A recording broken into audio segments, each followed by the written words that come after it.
What's up, everybody? Welcome back to the channel, man. I hope y'all have been enjoying the Fallout 4 shorts and the online college football head-to-heads I've been dropping. This is another one. This one probably won't go into that playlist because this is a MT2 Talks video. And boy, am I fucking passionate today, son. Let me tell you, I just woke up. First of all, let me talk about the SEC championship game last night. Let me start there, right? Let me talk about the negative 3-yard Alabama team, right? They got negative 3 yards, proceeded to get embarrassed in the SEC championship game by Georgia. Wasn't even competitive. The score probably should have been worse, honestly. But you know what? It is what it is. Georgia won. Congratulations to Georgia. They are the class of the SEC right now. They are the standard. I'm so sick of seeing Alabama fans today saying, well, we're the standard of the SEC. We're the standard. We're the standard. You know, they got to put us in the playoffs. They're actually, Bama fans make me sick. They are gloating about taking a participation medal today. If you ask me right now, Notre Dame should be in and not Alabama. We have too many SEC teams in the playoffs anyways. I think there's 4 or 5 at the moment where I'm talking right now. We got Ole Miss, A&M, Georgia, Alabama. Is there another one?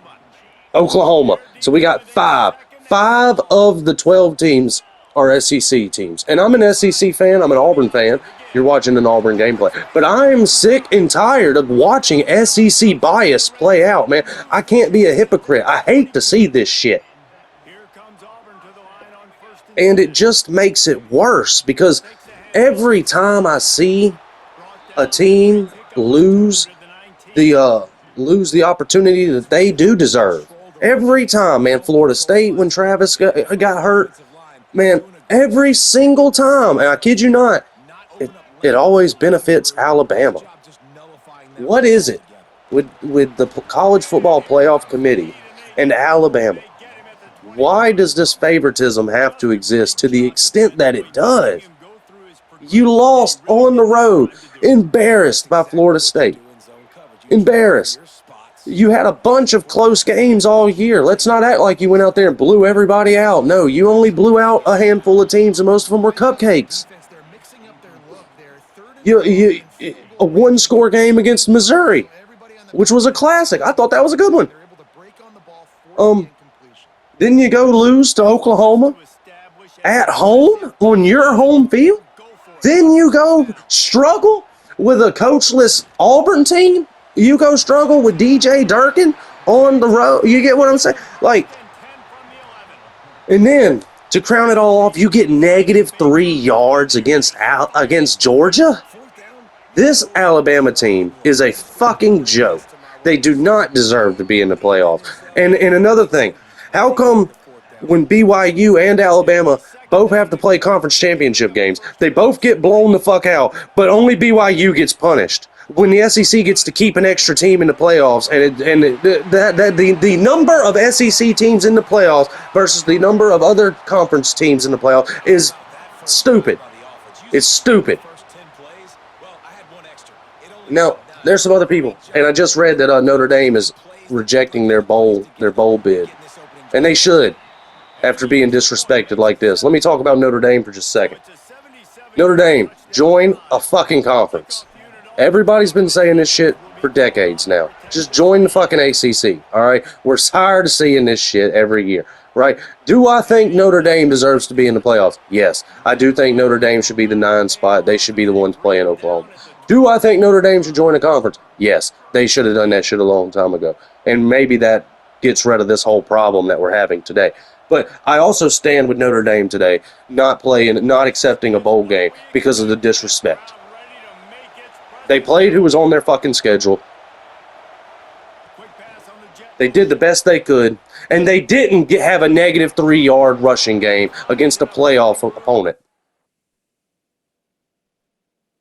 Notre Dame should have been in the playoffs. Now let's talk about another thing. Real quick. Let's talk about the 2 auto bids today. Tulane and JMU.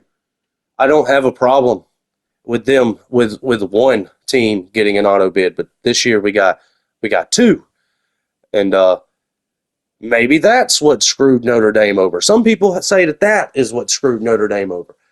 I would still have them in, and I would still have Notre Dame in. I would still have Tulane, JMU, and Notre Dame in over fucking -3-yard, 3-loss Alabama. This shit makes me sick, dude. Anytime if there's ever a chance for a team to benefit from a loss, it's always Alabama. Pick somebody else, fucking committee. Pick somebody else to put the favoritism on. Damn. Damn, man.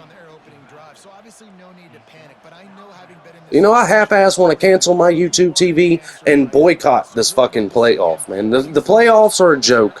Bowl games are a joke, and they should probably be played at the beginning of the year.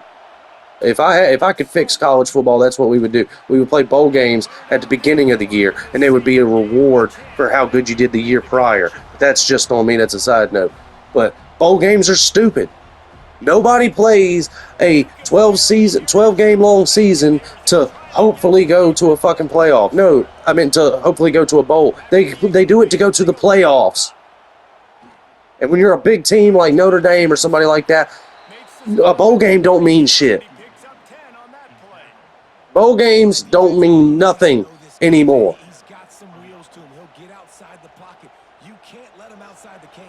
Damn, man. Got me real hot today. Good job, Indiana, last night for proving the world wrong. I just can't with college football anymore. It's a fucking joke. This whole sport is a joke. The players get paid ridiculous amounts of money to do nothing sometimes. You get what I'm saying? Like, I'm pretty pissed off. I'm gonna end my video here unless I can think of another thing to say. But man, go tell somebody you love them unless they're an Alabama fan. If they're an Alabama fan, go tell them fuck you. Go celebrate your participation spot in the fucking playoffs.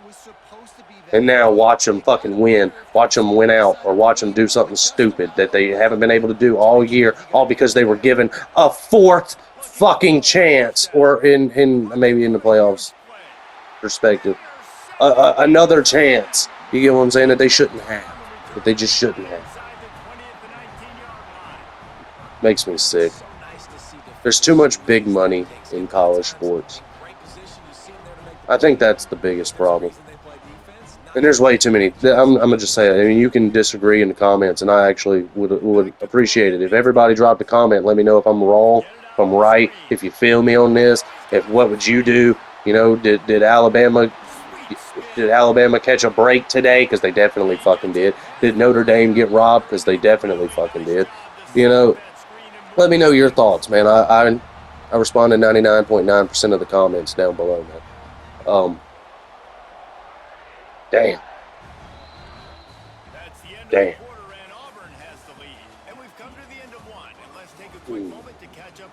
College football. My final message to college football. Stop with the favoritism of big brands. Stop with the referees protecting big teams. I want to all around see the protection of the big schools and the big teams, the big brands. Stop. Because it's very evident, it's clear as fucking day that that's what's happening, and I've been noticing it for years, bro. And I just can't take it anymore. I love college football. I love college sports so much that it hurts me to see the same fucking people get the same rewards or to catch the same breaks all the damn time. I hate it.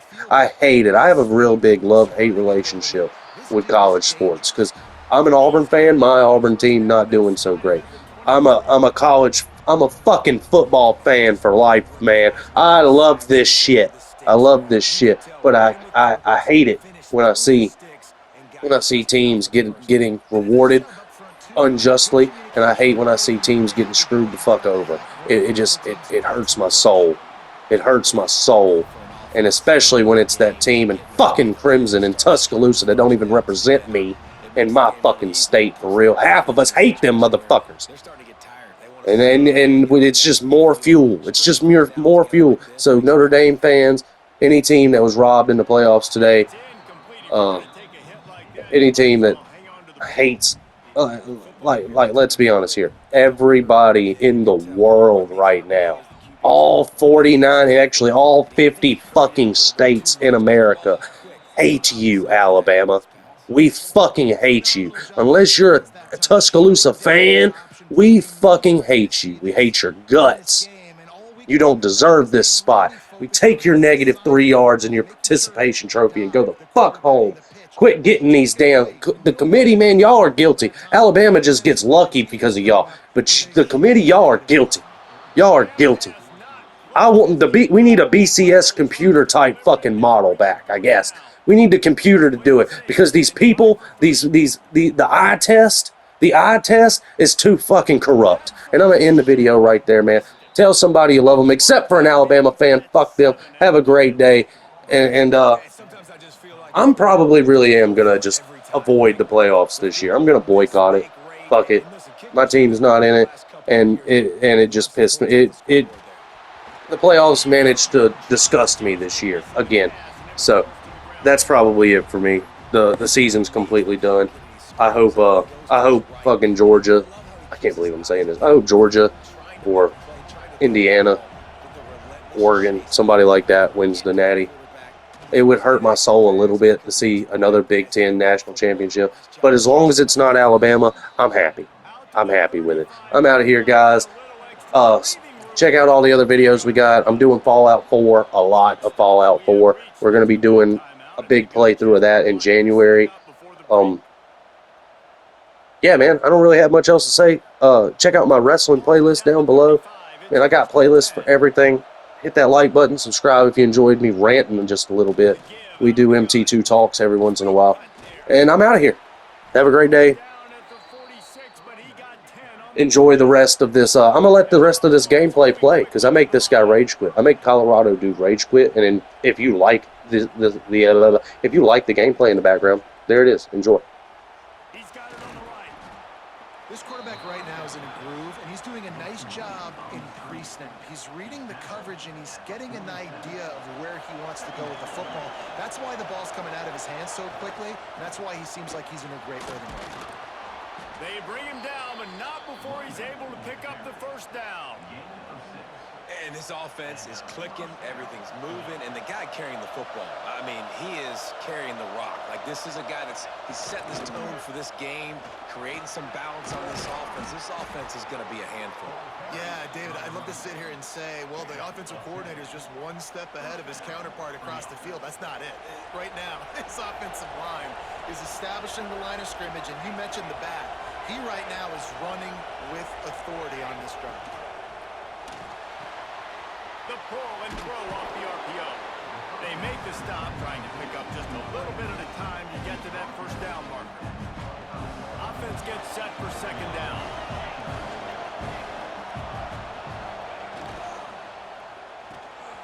Holds and fires complete to the right.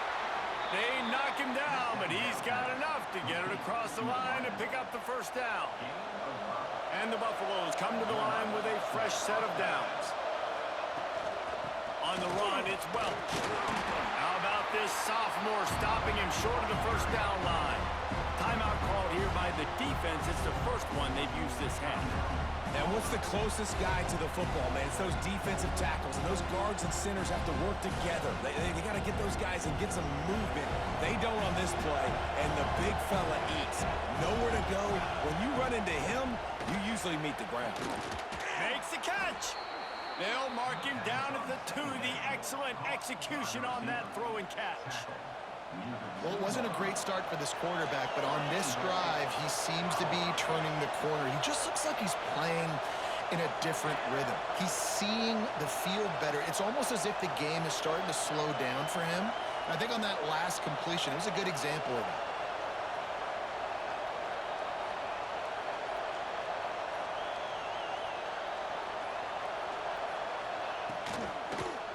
Barges ahead. In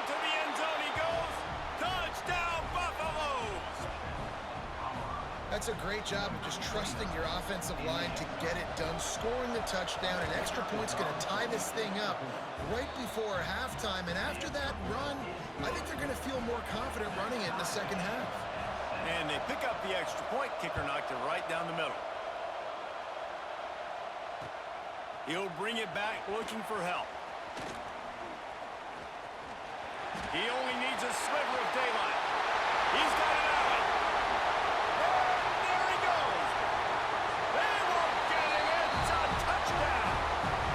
Boy, nothing electrifies a stadium quite like a return for a touchdown. It's always so exciting because you don't see them very often. You got to go so many yards, 80, 90 yards at a time. What a great job by the returners, showing the speed, providing the electricity. There's a reason they're all jacked up, and it's because of that awesome kickoff return. You get that touchdown right before the half, build the momentum, and the last thing you need to do is mess it up by allowing a big kickoff return.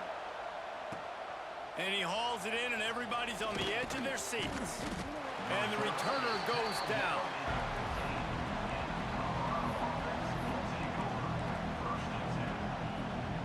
One more snap coming before halftime.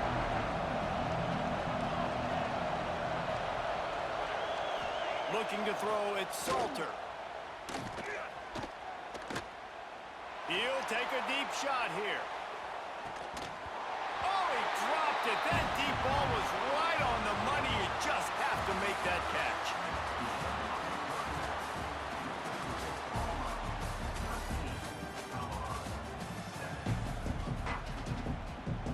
Auburn ready to boot it deep to start the second half.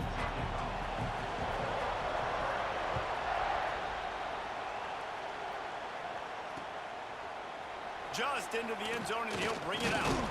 Pulled down at the 18, and the decision to bring it out of the end zone was not a good one.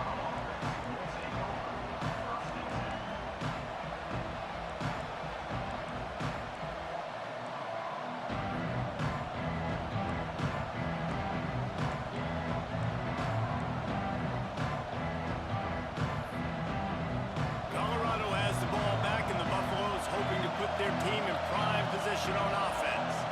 Tight game as we start the third quarter, and we'll see what type of adjustments they made at halftime. Turning it on! That's the kind of play that can really get you going as they get it out to the 36.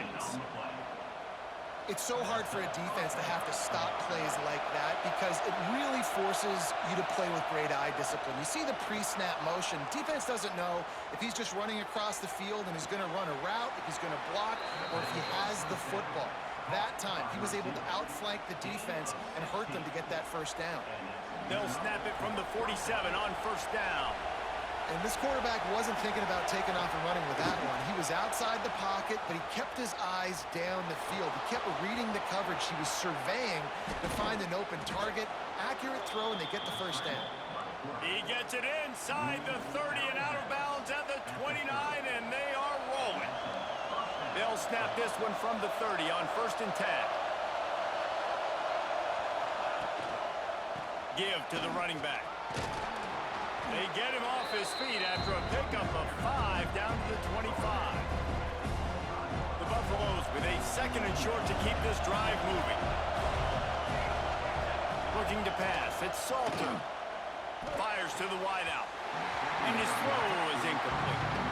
And how loud is it in this building? This is crazy. These fans are going absolutely nuts. And I used to love when the fans got involved, and I'm on defense because it messes with the snap count, it messes with the communication, and it can really rattle an offense. That's caught. It's Williams. And he'll have to check his fillings after that lick, but he did get the first down. And the Buffaloes headed quickly to the line. Looking downfield on first down. The sweet feet buy a little time. And he waltzes in for the score. Touchdown, Colorado! Well, that didn't necessarily go as planned, but it was most effective in the end. I love it, Reese. Down in the red zone, this quarterback didn't have anybody open. Didn't panic.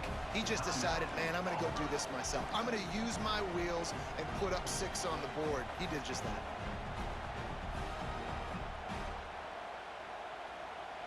Setting up for the extra point that would put them on top.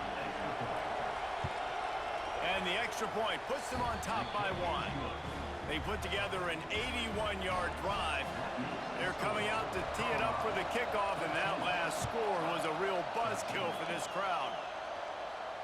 And it'll come out to the 25. No attempt at a return. So here comes the Auburn offense. A really nice job methodically driving down the field the last time they had it, but the missed field goal ruined the drive. They'll run the RPO and fire to the right. And he'll move his way forward to the first down. They'll mark it at the 35. Here's this offense with a fresh set of downs.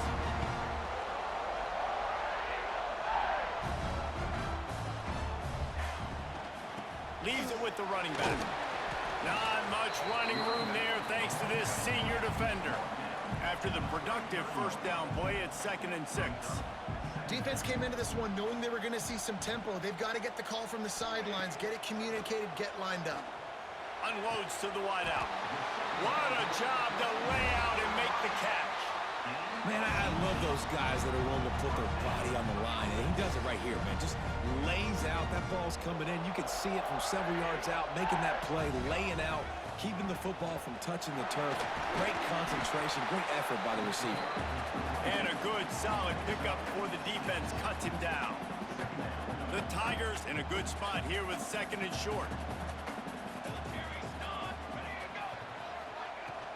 From the shotgun, the handoff to the back. Brings into the open. And he'll pick up the first down, but he got drilled on that tackle. Defense is going to have their hands full trying to get this guy on the ground, man. He's got some serious moves once he has the ball in his hands. Red pass, it's complete. Touchdown, Tigers! And that one will give them the lead. It's so nice to have these big playmaking tight ends that are basically oversized receivers. Make a play down the field to him, huge catch radius, makes the play, and then I love the run after the catch. These guys can do this nowadays. He does the rest of the work and gets into the end zone. Looking for a man, it's Daniels.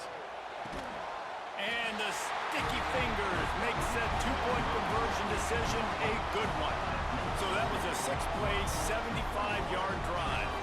Kickoff unit on the field, and this defense will be called on to protect this lead.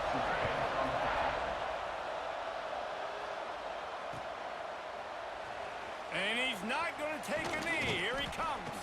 He was hoping for something a little more dynamic, but they get him on the ground at the 20.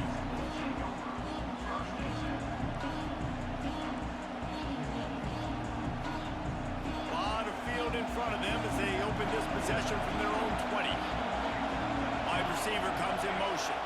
Touch pass on the jet sweep. He's brought down, but he went backwards after that completion, not the way they had it drawn up. Really good job by the defense, seeing it and going and getting it. Nice job understanding the touch pass. It could happen. Those guys go in motion, man. I got to understand, safety's got to see that and start flying down, getting ready to play that. Nice job by the defense being ready for that play. Complete to the left. Just what they were looking for to get this drive rolling. They're out to the 35. Throwing the comeback looks like such a simple throw, but the timing is so important. And as a quarterback, man, this is all about trusting your guy. You know exactly where he's going to sit it down. You anticipate it. You throw it. You know he's going to come back and make that play for you. Oh, he had him right down the middle, and it just squirted right through his fingers, and they miss an opportunity for a nice play on first down. Using his feet to buy time. He'll pull it down and run. Brought down at the 46, but he got 10 on the play. And the Buffaloes come to the line in the hurry-up. This is the most annoying thing in the world for a defense, is when you start to play all these plays and all these pass concepts and routes, and then you let the quarterback get outside the pocket, and he takes off, and he gets a first down. Like, so much to defend. That is the hardest thing to defend, because you don't know where it's going to happen on the field and when it's going to happen. It's picked off, and they ruin the drive with a turnover. Trying to take it back.